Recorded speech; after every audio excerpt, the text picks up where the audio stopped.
Kæru vinir, velkomin á Rás mína. Ég er Ragnar Viktor og ég ætla að lesa upp úr einum af bókum mínum, Viska til frelsis, og kaflinn heitir Kærleikurinn.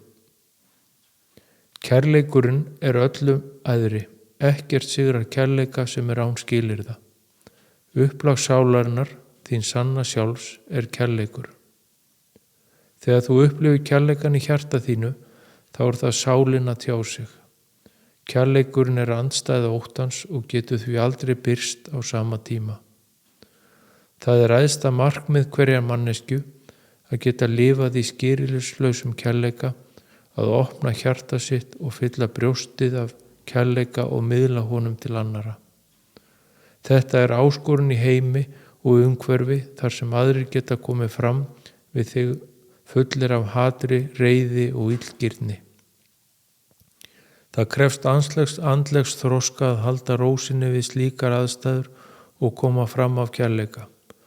Það er auðvelt að missa jafnvægið og svara í reiði. Líkt og ljósi sigrar myrkrið, þá sigrar kærleikurinn óttan. Kerfi heimsins og ráðandi öfl ala á ótta og stjórna með óttanum. Hann er ráðandi afl í heiminum í dag. Sá sem er óttasleginn skortir kærleikan og er auðstjórnað af öðrum. Óttinn leiðir af sér neikvæðar tilfinningar, orð, gjörðir, kvíða, hatur og samkeppni og illsku. Kærleikurinn leiðir hins vegar af sér jákvæðar tilfinningar, jákvæð orð og gjörðir, umburðarlyndi og hjálpsemi. Það er hverjum hollt að skoða og greina tilfinningar sínar og framkomu gagnvart sjálfum sér og öðrum í lok dags. Var ég kærleiksríkur í dag við sjálfa mig og aðra? Hélt ég jafnvægi og ró í dagsins önn?